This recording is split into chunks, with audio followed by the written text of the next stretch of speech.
if China had to come in the Kyoto Agreement, industrialization would fall in China.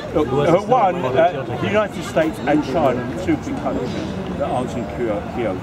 No. And secondly, China is the largest investor and producer of photoelectric to convert sunlight. Lags behind Western nations, and particularly Europe, in green technology. I'm not talking about green technology. No, well, I am. I'm speaking about wind farms, offshore wind farms, wave farms. Yeah, and anyway, again, so what I'm saying, the man rightly pointed out, again, it doesn't matter, again, that's another commodities argument. And exactly my point, even if it is free and green energy, you still have to build the wind turbine, you still have to make that photogenic cell. My point is, it will not matter in the future what it's your labour costs. Your labour costs. China's labour costs, because their labour is going to be still cheap, but the commodities are going to outstrip labour. Are they going to, I think you said it, to Africa to get the commodities? Sorry? They're moving to Africa to get the commodities. Yes, I agree, and Australia. So what's the future for them? Well, we've had this dispute earlier on, and what we're saying, I would argue, that it would be in China's interest to keep Africa in the dark ages, because who wants a stable Africa to then would have to bargain with China to say, no, we won't give you our copper, we won't give you our zinc at them prices, we want this price. Imagine if you were united China, the price they would ask for natural resources. So I would say that China is just like the West, has corrupted a lot of political parties in China for its own. I would say no, for quite a simple reason. That ideologically they're a communist country, and therefore they would want to deal with the poor. But as I pointed out earlier on, it is not a communist country. It is a capitalist country. Run by capitalists. Run by capitalist investors. Who owns the banks in this country?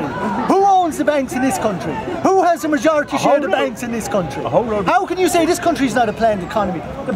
The government owns 80%, and let me put it that this is the third, if not sometimes the first, largest financial centre in the world, which is no mean feat for its own government to have that firepower. It owns 80% of the Royal Bank of Scotland. It owns 23%, I think it is, of Lloyd's.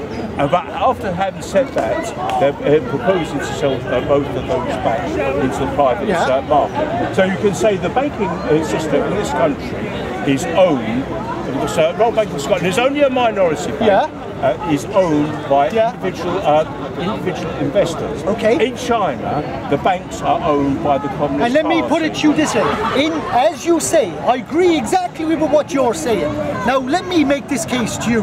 MG Rover, or maybe I'll break that down to Rover, I explained this earlier, 2005 went into administration in this country. 110 years of history before that. Went into administration, bought by the Shanghai Automotive Group in 2005. All production brought to China. They now build, which was a car in China, imported back into this country, which was based on the old Rover 75. It is in fact 15 odd years behind the competition in this country, we'll say by General Motors or Ford.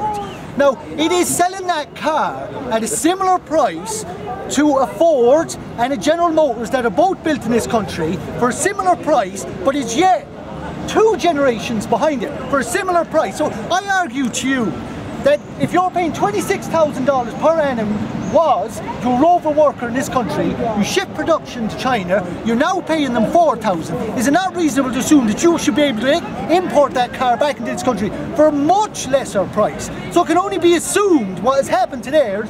They've laid off 6,000 British workers on an annual wage of $26,000. Let me finish.